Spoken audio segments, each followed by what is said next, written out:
네, 방송으로 오랜만에 인사드립니다. 네, 끔찍한 일들이 많이 벌어지고 있어요. 우리 주변에서. 그래서 여러 방송을 통해서 뭐 최근에 많이 줄였습니다만 그래도 방송 매체를 통해서 이러한 사건들을 알리고 또 전달하고 또 여기서 그치지 않고 아쉬운 점을 찾아내고 문제점을 발견하는 작업들을 하고 있습니다. 이와 관련된 서적도 별도로 지금 기획 중이고요. 또 그 외에도 판결문을 해설을 하죠. 판결문이라는 게 가장 객관적입니다. 그리고 그 사건을 설명함에 있어서 좀 자극적인 요소가 많이 배제가 되죠. 즉 유죄냐 무죄냐, 형량은 어느 정도가 적당하냐, 이 부분을 판단하는 그런 기술적인 실용적인 문서이기 때문에 이런 판결문을 확보해서 그 판결문 내용만 가지고 대단히 건조하게 설명을 하는 작업들을 꾸준히 하고 있습니다.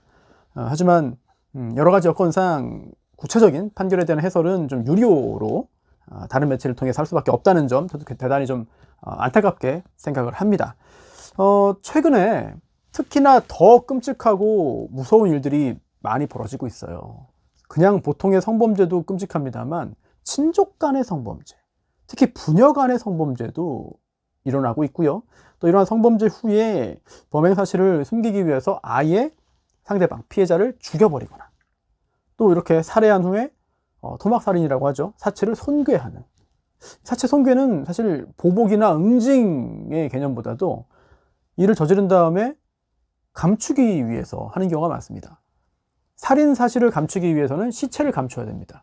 시체를 감추려고 한다면 아주 작은 아이가 아닌 이상 아무리 큰 건장한 성인 남성이라 하더라도 쉽게 움직이기가 쉽지 않아요. 결국은 그렇다 보니까 부피를 줄이고 크기를 줄이기 위해서 사체를 손괴하는 일이 발생하는 거죠. 또 이렇게 손괴한 후에 유기하거나 뭐 은닉하거나 더 끔찍한 일로 전개되기도 합니다. 특히 최근에는 시멘트에 범벅을 해서 냄새도 줄이고 그리고 또 무게를 늘려서 바다에 던졌을 때 쉽게 가라앉게 만들기도 하는 이런 범죄들이 반복되고 있습니다. 대단히 끔찍한 일입니다. 네. 그리고 방송에서 뭐 유튜브도 포함해서요, 이렇게 법률적인 정보를 전달해드리기 위해서 노력을 하는데 뭐 기초적인 법 지식은 갖고 계시는 게 좋으니까요. 또 사건 사고를 언론을 통해서 접할 때도 단순히 호기심 차원 또는 어떤 그 결과만을 아는 데서 벗어나서 그 이상 법률적으로 볼 때 이건 이런 사건이구나, 이건 이렇게 되겠구나, 이거는 약간 좀 아쉬운데, 이건 좀 부족한데, 이런 판단을 할 수 있기 때문에요. 기본적인 법 지식을 습득하는 것은 굉장히 도움이 될 것으로 보입니다. 또 법조문도 마찬가지고요. 이런 정보들을 전달해 드리기 위해 노력을 하고 있는데요. 사실 실제 업무를 하면서도 형사사건, 그 중에 특히 끔찍한 그 성범죄 사건도 많이 다룹니다. 하지만 직업윤리상, 법조윤리상 그런 사건들을 실제로 제가 말씀드릴 수는 없어요. 피해자가 동의하지 않는 한 할 수가 없습니다. 따라서 대단히 아쉬운데요. 이런 부분들도 좀 다른 경로로 문제가 되지 않는 학술적인 접근을 할 필요도 있어 보여서 그 고민하고 있습니다. 오늘 소개해드릴 사건 대단히 끔찍합니다. 그리고 인간이 어떻게 이런 일을 할 수 있는가 라는 생각을 할 수밖에 없습니다. 성폭행입니다. 강간이죠. 수백 번이에요. 200번 이상입니다. 200번 이상. 그리고 피해자가 자기 친딸입니다. 의붓딸도 아니고 이번엔 친딸입니다. 친딸 2명입니다. 네, 48세 이모 씨. 이런 혐의로 기소가 됐고요. 재판을 받았고 오늘 1심 판결이 선고됐습니다. 그래서 이 사건을 오늘 말씀을 드리려 합니다. 제주도에서 발생한 사건이에요. 네, 이 사건 선고되기 전에 그 구형 때도 제가 이스타TV에서 사건 설명을 드린 적이 있는데요. 공소사실이 이래요. 2012년 9월부터 이 씨가 이제 올해 5월까지입니다. 올해 5월까지. 뭐 얼마 전, 석 달 전이에요. 석 달 전. 석 달 전까지 제주에 있는 자기 집에서 친딸 2명을 200번 강간합니다. 강간 미수도 포함되어 있고요. 강제추행도 포함되어 있습니다. 자기 집에서 이런 일을 한 거죠. 그래서 성폭법이라고 부르죠. 네, 성폭력 범죄의 처벌 등에 관한 특례법에 있는 그 강간 등 치상 등의 혐의로 구속됐고요. 기소가 됐습니다. 내막이 이래요. 아니, 자기 사는 집에서 아빠가 딸 둘에게 이런 범행을 저질렀으면 그럼 엄마는 어딨냐? 엄마가 알았을 거 아니냐? 이런 범죄들, 이런 경우도 있죠. 엄마가 알았지만 딸들을 오히려 신고하지 못하도록, 딸들이 불만 갖지 않도록 이렇게 자제시키고 다독이는 역할을 하는 경우도 실제로 있습니다. 네. 대단히 참 이해되지 않는 일입니다만, 사람과 사람이 사는 그런 형식이나 또는 상황이 대단히 다양하잖아요. 네. 저보다도 또 연세 더 있으신 그런 시청자분들은 더욱더 많이 아실 겁니다. 사람 일이 단순하지 않아요. 정말 복잡합니다. 다양한 배경과 상황이 존재합니다. 하지만 그렇다 하더라도 이건 뭐 납득할 수 없는, 이해할 수 없는 일이죠. 이 사건에서는요, 이 부부가 이혼했어요. 네, 이혼하고 아빠가, 이번에 처벌받은 이 아빠 이 씨가 두 딸을 홀로 양육을 했습니다. 어떤 이유로 이혼했으며, 또한 엄마가 아닌 아빠가 아이를 맡아서 키우는 이유는 도대체 무엇인가? 이 부분은 판결에는 구체적으로 나오진 않습니다. 어쨌든 이런 상황에서 아빠가 자기가 기르던 둘째 딸에게 성욕을 갖게 됩니다. 그래서 실제로 자기 방으로 불러서 강간을 한 거죠. 둘째 딸이 반항을 안 한 건 아니에요. 반항도 했습니다. 네, 하지만 폭력으로 억압했고요. 그리고 또 폭력뿐만 아니라 협박도 있었습니다. 이 협박이 뭐냐면, 둘째한테 이런 행동을 하다가 둘째가 거부하고 반항을 하면 언니 얘기를 합니다. 너 끝까지 거부하고 너 안 해주면 언니를 부를 거다. 언니한테 한다. 언니한테도 할 거다. 이런 말을 합니다. 그래서 결국은 이 둘째 딸을 정신적으로도 억압을 하고 제압을 해서 굉장히 긴 시간 동안 10년이에요, 10년. 네. 거의 10년 가까이. 네. 만으로 치면 9년이죠. 네. 이런 일을 했습니다. 석 달 전까지 이런 일을 했습니다. 그리고 당시에 큰딸도 강간하려고 시도를 했어요. 하지만 나이차가 있기 때문에 큰딸에게는 성공하지 못했고요. 이제 강간 미수에 그쳤죠. 네. 결국 작은 딸은 수백 번에 걸친 강간 피해를 당했고, 큰딸은 강간 미수를 당했습니다. 더 놀라운 사실이 있습니다. 둘째 딸 임신했습니다. 아빠의 아이를 임신했어요. 결국 이후에 낙태를 하게 됐습니다.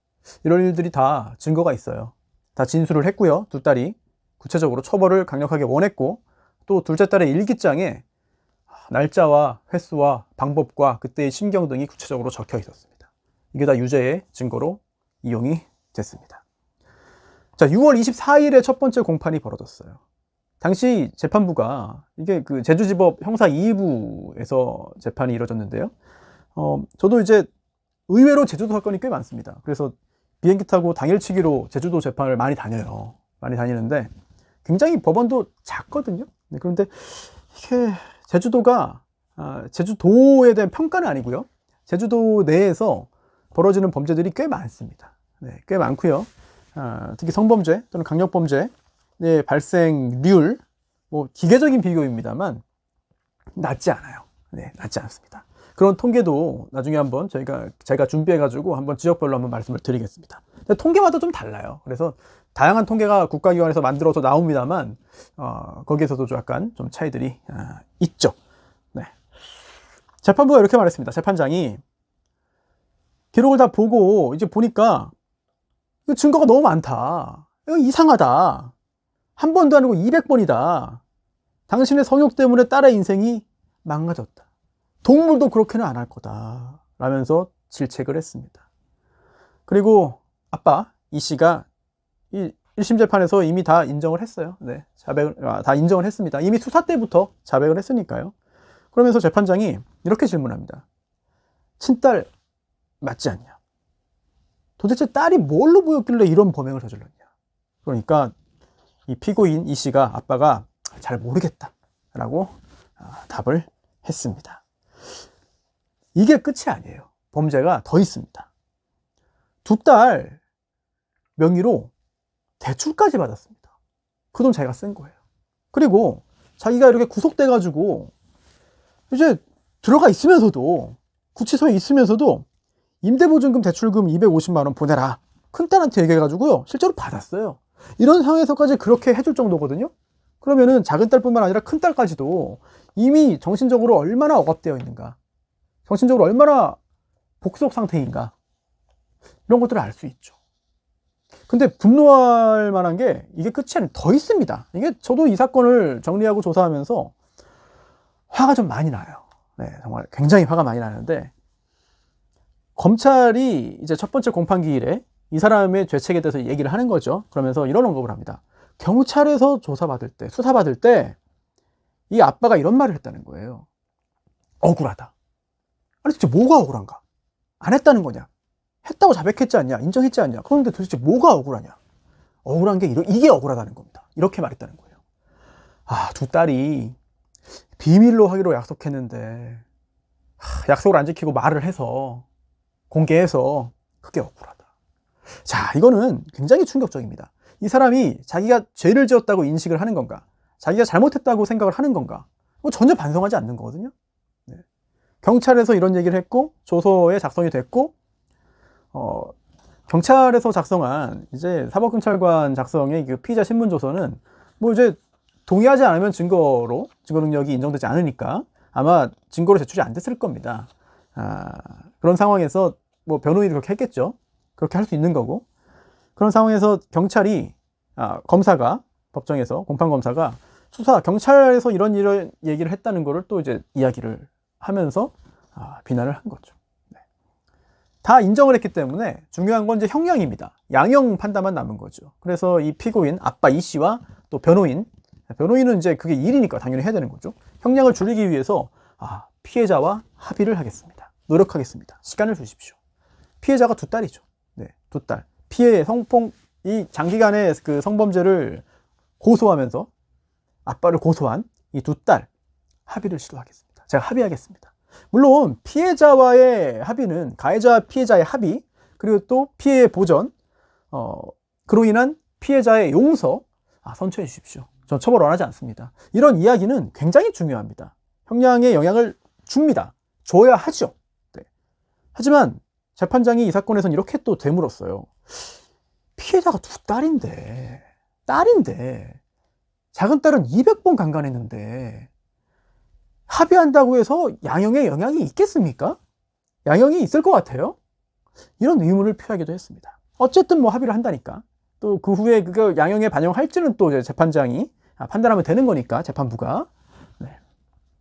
이런 상황에서 두 딸의 입장도 좀 궁금하죠. 간혹 가다가 이런 일을 당하고서 용서하는 경우도 있어요. 이게 진심이든 아니든, 누군가의 요청이든, 뭐 친모의 요청이든, 누군가의 뭐 작은 아버지의 요청이든, 뭐 할머니의 요청이든, 그런 경우가 꽤 있거든요. 실제로도 다른 사건에도 있고. 근데 이때 이 두 딸이 이미 정신과 치료를 받는 중이었습니다. 그리고 재판부에 이렇게 써서 냈어요. 아버지가 우리에게 용서를 구한 적이 없습니다. 반성하지 않습니다. 아버지가. 이런 회신을 보냈고요. 재판부에 엄벌해 주십시오.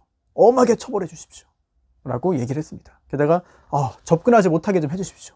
라는 말도 했어요. 네. 자, 이런 범죄를 저질렀는데 법적으로는 무슨 죄인가? 이것도 좀 알아봐야 되죠. 네. 성폭법, 성폭력범죄 처벌 등에 관한 특례법이 있는데요. 여기 보면 친족관계에 의한 강간 등이 있습니다. 5조인데요. 5조 1항 친족관계인 사람. 이게 친족관계니까요. 네. 여기서 친족관계라고 하면 사촌 이내의 혈족, 인척, 그리고 또 동거하는 친족이에요. 이렇게 말을 하고, 여기서 사실상 관계에 의한 친족도 포함을 합니다. 네. 좀 넓힌 거죠. 이거 친부와 친부녀 관계니까 여기서 말하는 친족 관계 당연히 포함이 됩니다. 친족 관계인 사람이 폭행 또는 협박으로 사람을 강간하면 7년 이상의 유기징역에 처한다. 라고 되어 있고요. 13세 미만의 미성년자에 대한 강간도 처벌을 더 엄하게 합니다. 13세 미만의 자에 대해서는 무기징역 또는 10년 이상의 징역에 처합니다. 이건 지난번 20개월, 대전 20개월 아이 사건에서도 말씀을 드렸죠. 네. 이렇게 피해자와 가해자의 관계, 또 피해자의 상황에 따라서 다양한 강간 범죄의 유형이 있습니다. 형량도 다릅니다. 더 무겁게 처벌하는 죄가 있고요. 또 상대적으로 경하게 처벌하는 범죄가 있는 거죠. 그런데 이 사건에서는요, 강간상해입니다. 강간으로 그친 게 아니라 그로 인해 상해, 건강이 해쳐졌기 때문에 이거는 강간상해입니다. 자, 이런 경우에 조금 전에 말씀드린 그 범죄를 통해서 그런 범죄를 저질러서 이 다른 사람을 상해하거나 또는 상해에 이르게 한 경우에는요, 법정형이 무기징역 또는 10년 이상의 징역입니다. 네. 물론 이거는 13세 미만의 자에 대해서 강간을 하고 그로 인해 다치게 하면, 상해를 입게 하면 무기징역 또는 10년 이상의 징역이고요. 그게 아니라 이제 친족관계에 의한 강간의 경우에는 무기징역 또는 7년 이상의 징역에 처하게 됩니다. 이게 법정형입니다. 법정형이고요. 이게 200번이잖아요. 네. 굉장히 중요한 양형 요소가 되는 거죠. 양형 요소를 떠나서 양형을 따지기 전에 각각의 강간마다 별개의 범죄가 성립하는 거예요. 하나의 범죄를 200번 저지른 게 아니라 200개의 범죄를 저지른 겁니다. 하지만 그렇다 하더라도 우리 법상 범죄 하나당 징역 몇 년, 징역 몇 년, 징역형량 다 합산을 하진 않죠. 이렇게 한꺼번에 동시에 재판받을 때는 가장 무겁게 처벌할 수 있는 거에 1.5까지 가중해서 처벌을 하게 됩니다. 네. 자, 이런 상황. 8월 12일에 결심 공판이 열렸어요. 왜냐하면 첫 번째에서 다 자백을 인정을 했잖아요. 네, 인정했기 때문에 그 다음에 필요한 거는 양형입니다. 또 양형에서 중요한 건 양형 증인도 있습니다만 합의 여부도 중요하고요. 그래서 8월 12일에 두 번째 재판이 이제 마지막 재판이었습니다. 결심 공판이었고요. 이때 검사가 무기징역을 구형했습니다. 네. 그리고 전자발찌, 이제 위치 추적 전자장치 10년 부착, 그리고 또 취업 제한 10년 또 함께 요청을 했습니다. 검사가 이렇게 말했어요. 이 피고인은 자녀들의 버팀목과 울타리가 되어야 할 지위에 있음에도 친부니까요. 자녀들에게 큰 상처를 줬다. 이 사건 범행 전에도 계속해서 가정폭력을 일삼고 자녀를 착취의 대상으로 삼았다. 범행이 상습적이다. 지속적이다.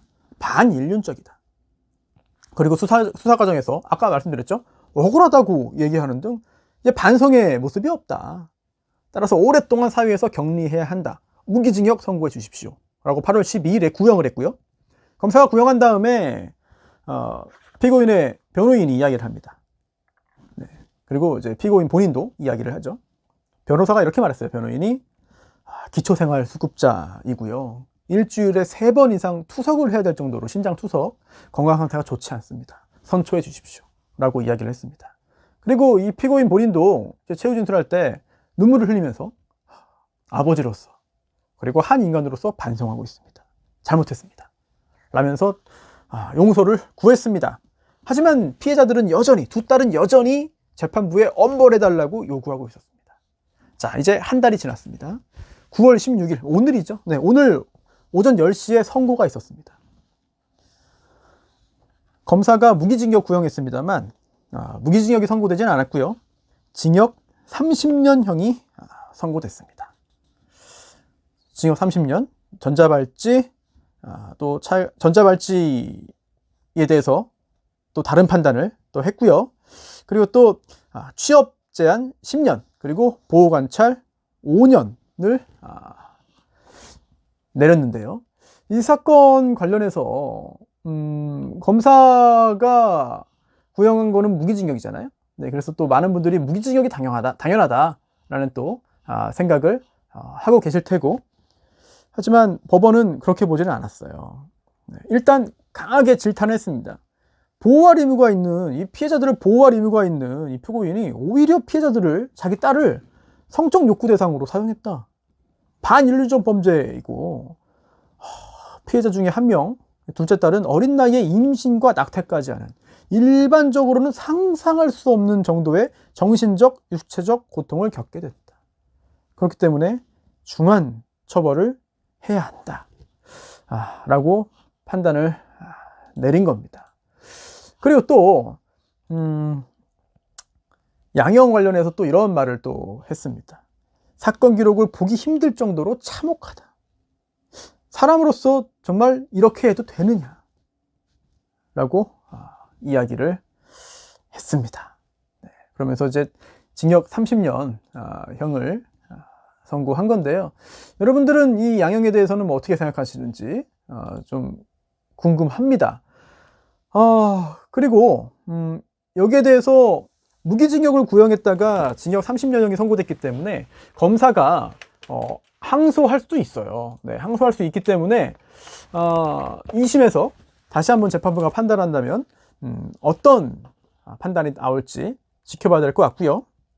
그리고 또 피고인도, 이 아빠 이 씨도 너무 무겁다 라면서 항소할 수 있습니다. 네. 2심에서 결국 쌍방이 다 항소한다면 유죄는 유죄니까, 일단 자백했으니까 형량이 올라가거나 또는 내려갈 수 있다. 2심의 판단도 굉장히 중요할 텐데요. 그리고 아까 말씀드린 게 있죠. 전자발찌. 네.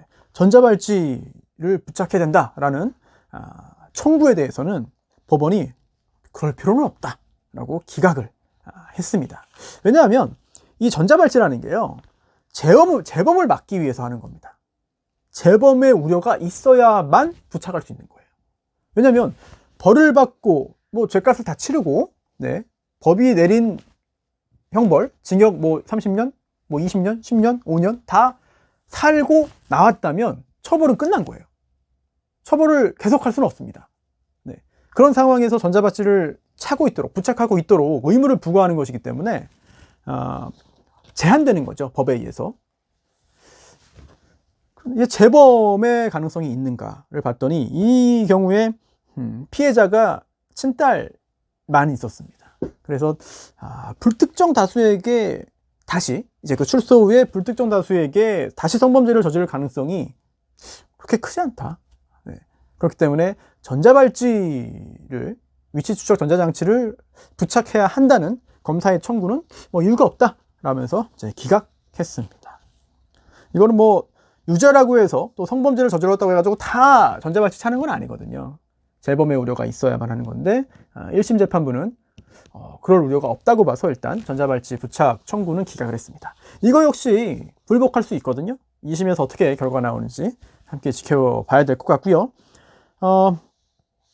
항소 여부도 좀 살펴봐야 될 것 같아요. 네, 워낙에 끔찍한 일이기 때문에 아마 검사도 징역 30년에 만족해서 그냥 두지는 않고요. 아마도 항소에서 다투지 않을까라는 생각도 듭니다. 만약에 항소심으로 이어진다면 또 재판이 좀 몇 달은 이어져야 되는데 재판을 오래 할 것 같지는 않아요. 이건 뭐 다투는 게 없어요. 형량만 문제예요. 그렇다면 항소심 재판 한 번 열고 첫날 종결하고 그 다음에 한 달쯤 후에 선고하는 형식이 되지 않을까 싶은데요. 보통 이럴 때 피고인 또 변호인이 시간을 달라고 하는 거는 합의를 하든 뭐 용서의 편지를 받든 또는 주변 사람들의 뭐 탄원서를 모아오든 또는 구치소에 있는 동안에 어떤 뭐 선행을 하든 또는 과거에 자신이 했던 선행의 증거를 모아오든 뭐 여러 가지 형량을 줄이기 위한 착한 행동들을 해야 되는 거거든요. 그런 시간이 좀 필요할 수는 있습니다. 그래서 자백한 사건에서 어떻게 구속된 상황에서 합의 등 형량을 낮추기 위한 시도를 하기 위한 시간은 굉장히 좀 필요해요. 네. 그런데 이 사건에서 피해자 두 딸이 엄벌을 요구하고 있습니다. 그러면서 아빠가 우리한테 용서하지도 않았습니다. 이게 구속대에서 잡혀 들어가기 전에 용서를 구하지 않았고 반성하지 않았으면 지금도 안 했을 거예요. 그리고 혹시라도 마음에 있는지 뭐 진심인지 모르겠지만 편지 써가지고 뭐 보낸다? 글쎄요. 그거 본다고 해서 용서가 될까요? 네. 그게 그렇게 중요한 양형 요소가 될까요? 그렇게 작용하지는 않을 가능성이 상당히 높아 보입니다. 네. 오늘 대단히 끔찍한 사건입니다. 제주지방법원 형사 2부에서 친딸을 200회 이상 강간한 48세 이씨, 친부입니다. 친부 이씨에 대해서 검사의 무기징역 구형에 대해 징역 30년형을 선고한 사건 1심 판결 소개해드렸고요. 이 사건 저희가 그 향후 진행 상황도 계속 관심 있게 지켜보면서 추가적인 설명을 드리겠습니다.